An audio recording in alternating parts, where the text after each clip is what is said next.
Hi everyone, I'm Lara Roney, Research Assistant for Italian Art at the Detroit Institute of Arts, here to bring you an up-close and personal work at a great highlight from the DIA's collection.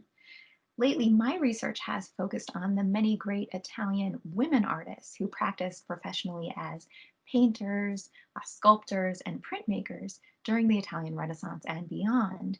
And as I've been delving into these great women artists, I got to thinking about some of the other ways that women acted as major power players in the early modern European world, not only in cultural and artistic spheres, but politically as well.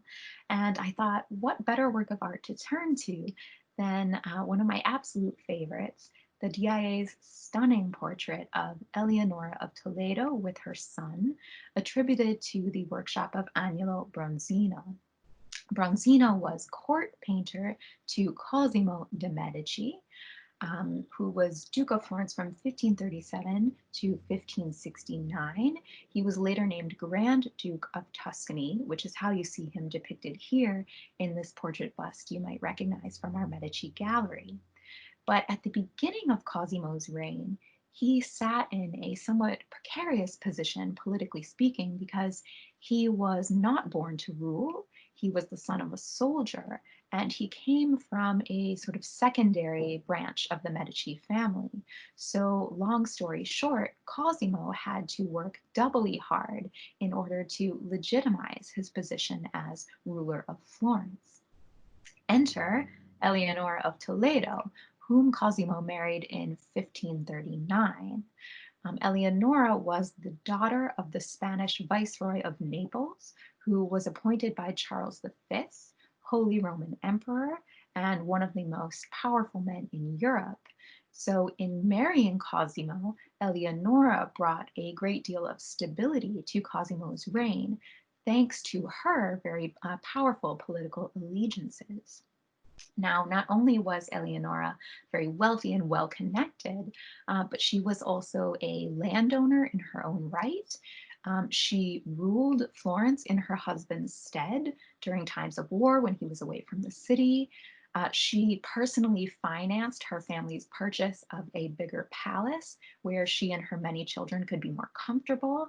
She had 11 children within 14 years, not all of whom survived, but who were, of course, crucial because they guaranteed the succession of the Medici dynasty.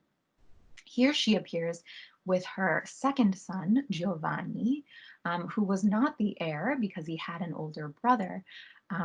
He was sort of more the safety net heir, if you will.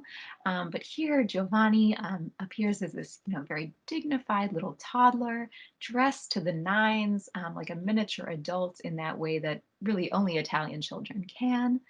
But here he almost appears as more of an attribute of Eleonora, the mother and the guarantor of the perpetuation of Medici rule, which is really what this painting truly celebrates.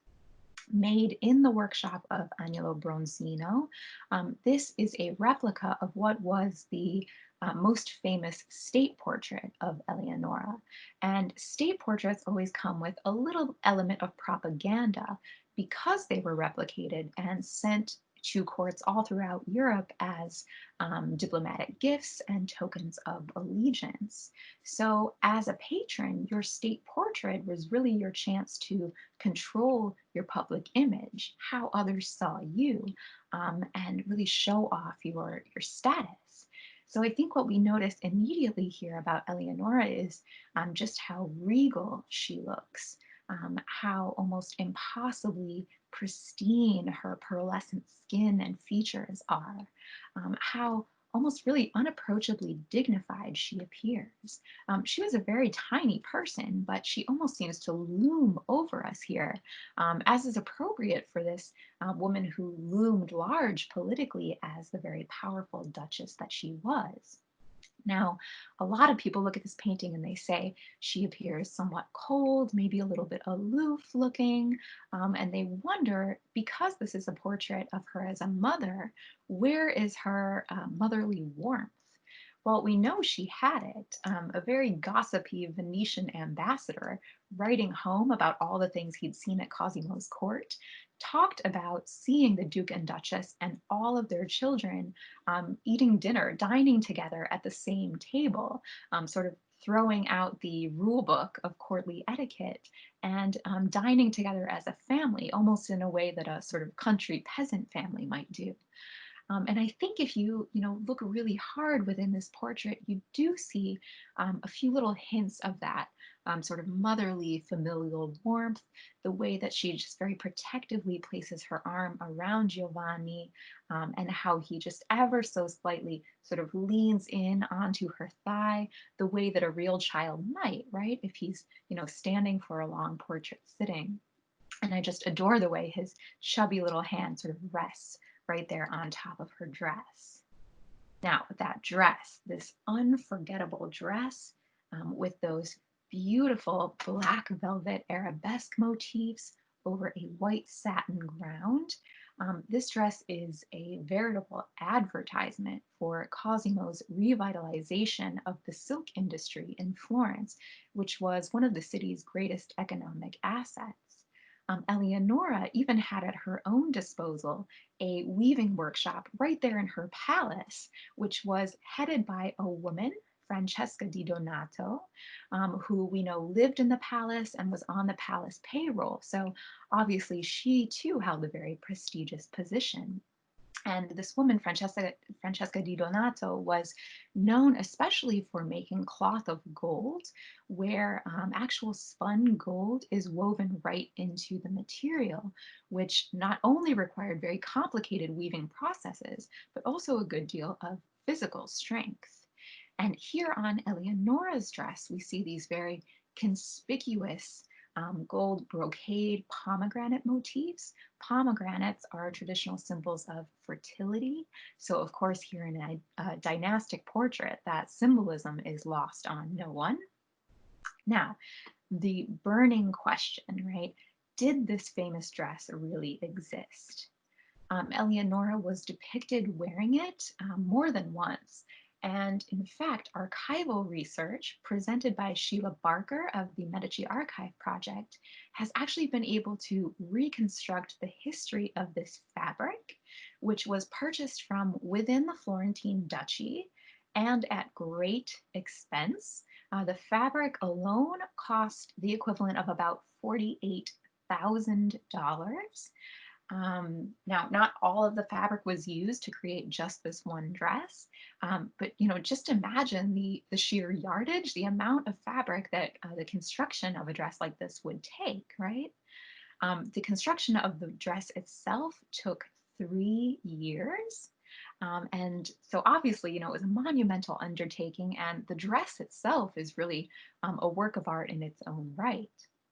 Eleonora must have been pleased with the result, and surely she was pleased here with the painter Bronzino, who I think just masterfully is able to capture the luminosity, right, the luxurious texture of this truly stunning garment.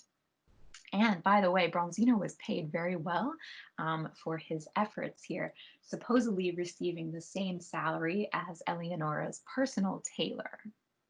So who could resist just a few more details here? Notice Eleonora is absolutely dripping with pearls, right? You see pearls on the hairnet she wears, beautiful pearl earrings. She has pearls on the sort of open work gold weave of her partlet, which is the sort of collar area of her dress. These gorgeous pearl necklaces, right? And then she has this amazing sort of jeweled girdle, this belt, which culminates in this tassel of just countless strands of these beautiful seed pearls. And I love the way those strands of pearls just sort of twist as they fall over the texture of her gown, giving just the slightest hint of movement to this otherwise very still portrait. Pearls, I think, must have been a favorite of Eleonora. She received a pearl necklace from Cosimo as a wedding gift, and Cosimo's mother, so Eleonora's mother-in-law, actually sent her um, 50 Venetian pearls as a sort of pre-marriage gift in order to kind of sweeten the deal for Eleonora having to leave behind her home in Naples and move to Florence to marry her son, right, this sort of upstart duke. And the mother-in-law actually promised Eleonora 150 additional pearls once she arrived in Florence. So very smart move there on the part of Cosimo's mother. Now, because this image of Eleonora, and particularly that dress, is such an icon, it for a long time generated a sort of romantic misconception that she must have been buried in this dress when she died in 1562. Now, sadly, we have to sort of debunk this whole idea because in 1857, the bodies of Eleonora and several other of the members of the Medici family were exhumed in order to um, sort of rebury them because it was discovered that their above ground tombs had been pillaged, and so they had to sort of safely rebury them underground. And during this process, it was discovered that Eleonora was in fact buried in a very different looking dress, which is actually conserved today at the Costume Gallery of Palazzo Pitti in Florence.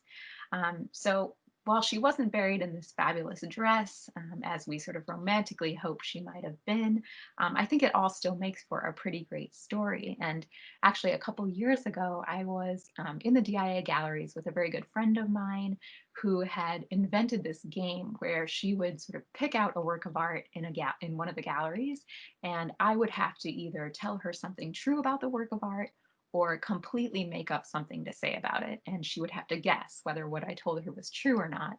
And of course, the more unbelievable true story I could come up with, the better the game got. And when I told her this story of Eleonora and the exhumation of the Medici in the dress, she, was so convinced that I had made the story up, right? It was just that macabre and just that unbelievable. Um, but now I'll always have this great memory of sort of having a laugh in the gallery with my friend, and it's moments like that that I really miss right now, being away from the museum. And I hope that it's not too long before we'll all be back and you will all be back with us to have these kinds of experiences where we're enjoying each other's company while we enjoy the amazing collection of the DIA. So thank you for joining me today, and we'll hope to see you very soon.